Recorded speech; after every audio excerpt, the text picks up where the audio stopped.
Very good morning. Myself, Rakesh Yadav, representing Sandipani Higher Secondary School, Rajoda.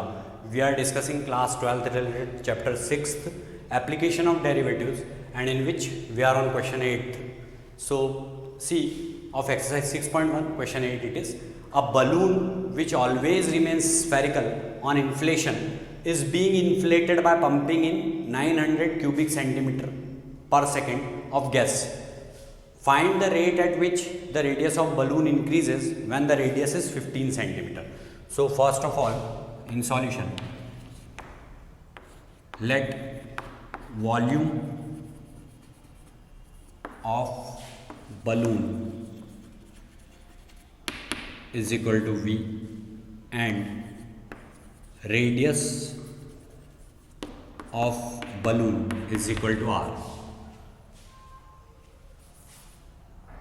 Given dV by dt, because it is centimeter cube per second, so it is change in volume with respect to time. So dV by dt is equal to 900 centimeter cube per second, and radius is also given at which we have to find it. R is equal to 15 centimeter. At R is equal to 15 centimeter we have to find. So now volume of sphere we can say, because balloon is spherical, volume of sphere, that is V, is equal to 4 upon 3 pi r cube. On differentiating with respect to R, so it will become dV by dr is equal to 4 upon 3 pi and d by dr of r cube. So it will be dV by dr is equal to 4 upon 3 pi and then 3r square. So this 3 will be cancelled. So dV by dr is 4 pi r square. dV by dr is equal to 4 pi r square. Now we know very well that dV by dt is equal to dV by dr into dr by dt. So what we have to find? We have to find the rate at which the radius of balloon increases. Means we have to find this dr by dt. Now we are putting value of dV by dt, which is 900, and value of dV by dr, which is 4 pi r square, into dr by dt. So dr by dt is equal to what? Dr by dt is equal to 900 upon 4 pi r square, where r is equal to, given it is 15 centimeter, so we may write 15 here. So dr by dt is equal to 900 upon 4 pi into 15 into 15.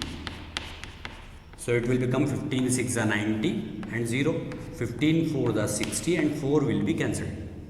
So it will be equal to 1 upon pi centimeter per second, because it is rate of change of radius. Radius is in centimeter and time is in second. So it will be centimeter per second unit will be. And one more thing I want to tell, that inflation means उसको हम, जो balloon होता है उसको फुलाते हैं ना हम हवा उसके अंदर इन्फ्लेट करके, तो that is inflation is means we are increasing its volume. हम उसका वॉल्यूम इंक्रीज करते हैं. इन्फ्लेशन में हम एयर को फिल करते हैं बलून के अंदर. So this question number 8 is now. Now see question 9. A balloon which always remains spherical has a variable radius. इसका radius कैसा होता है? Variable होता है.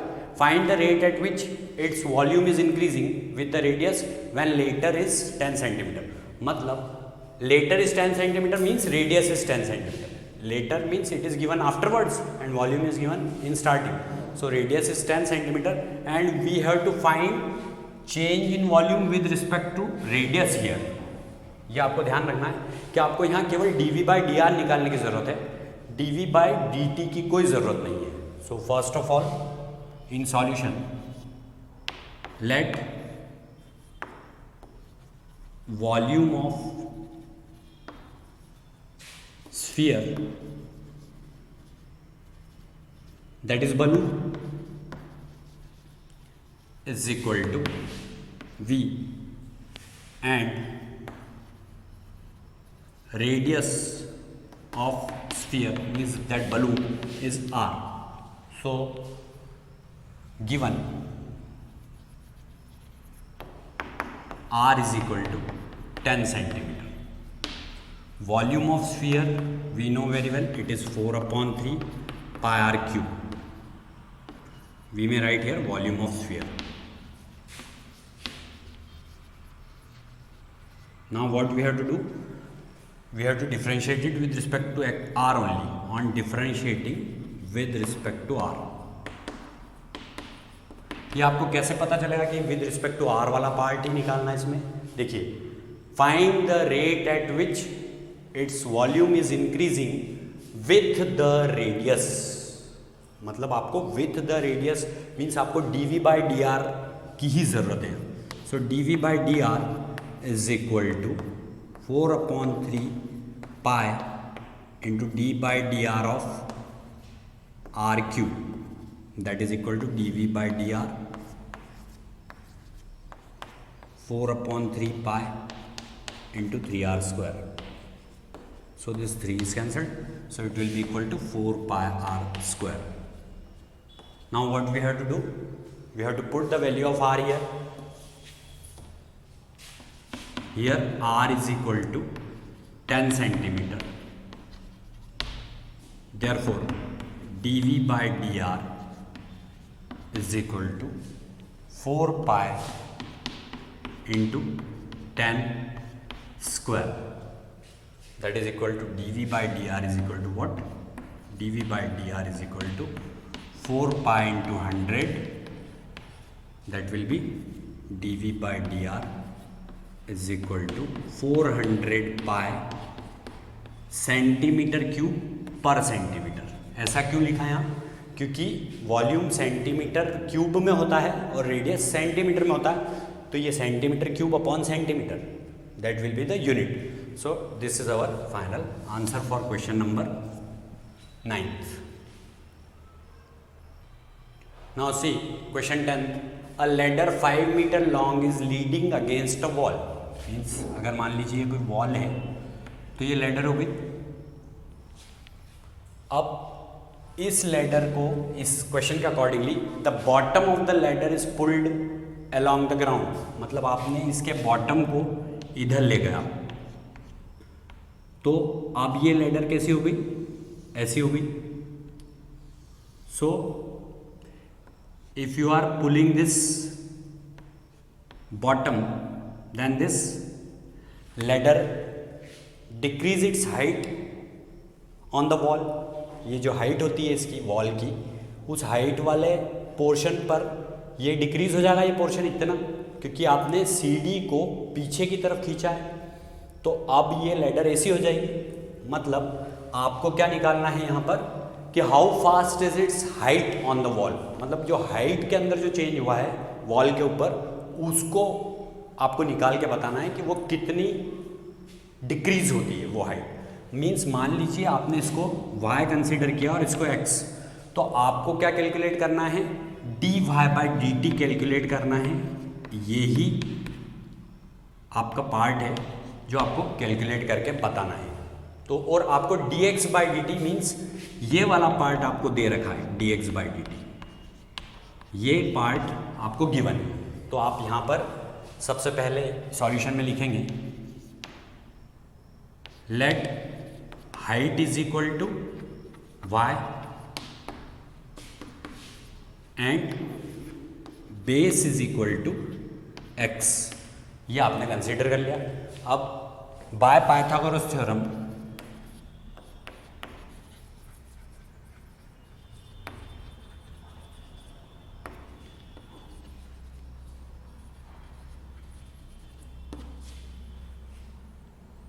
in right triangle ABC. You may write DE here also.